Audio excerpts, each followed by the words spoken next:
Let me share with you a quick story where I was able to show definitively that a doctor intentionally altered a patient's medical records. I'm Gerry Oginski. I'm a New York medical malpractice and personal injury trial lawyer practicing law here in the state of New York. I was asked to do a deposition, which is a question and answer session of a doctor that's sworn testimony given under oath, pretrial testimony, in a failure to diagnose cancer case.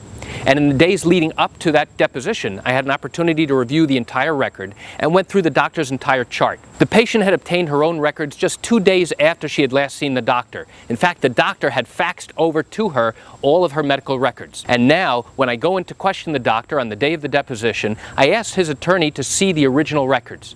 And as I'm going through the doctor's original records, I noticed something remarkable.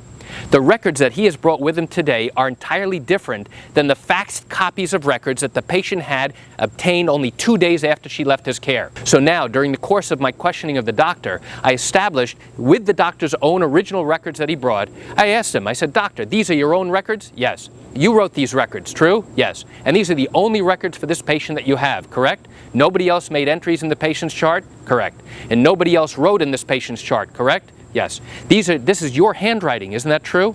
And you made notes and entries every single time the patient came into your office, correct? And you were required to make an entry at the time that the patient saw you, right? And that document, that record, went into the patient's chart that same day, correct? Yes. So what I did was lock the doctor into his testimony so he wouldn't have any wiggle room later on when I asked him critical questions about why there are differences in medical records. So then, after I was done questioning the doctor about his original records, I pull out our records. And I said, "Doctor, take a look at this page. This is a faxed copy of the patient's medical record for this date, correct?" "Yes." "And now you wrote this, doctor, didn't you?" "Yes." "This is your handwriting, correct? Where's the original to this particular faxed copy?" "I don't know." "Now, doctor, let's look at this particular faxed copy of this particular date and take a look at the record that you brought with you today. Can you explain to me how the record for this patient has two separate, totally different records for the same exact date?" And you should have just seen that deer in the headlights look. His mouth dropped and he had no answer.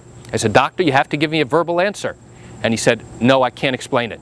His attorney didn't really understand what was going on yet. So I pulled out the next sheet and the next and the next.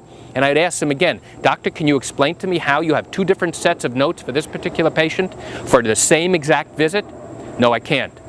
What was amazing was that it was clear that this doctor altered the patient's medical records once a lawsuit was started and clearly ditched the original records, forgetting the fact that the patient had obtained a copy of the records only days after leaving him. So why do I share this quick information with you? I share it with you just to give you a little bit of an insight and an understanding that there is a huge incentive for doctors not to alter a patient's medical records. And that incentive is not losing your medical license. You clearly don't want to do that and give up your livelihood. You know, I realize you're watching this because you probably have questions of your own, and if your matter happened here in the state of New York and you do have legal questions, what I encourage you to do is pick up the phone and call me.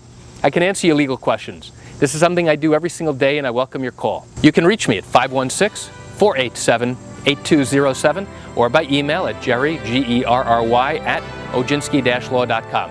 Well, that's it for today's quick video. I'm Gerry Oginski. Have a wonderful day.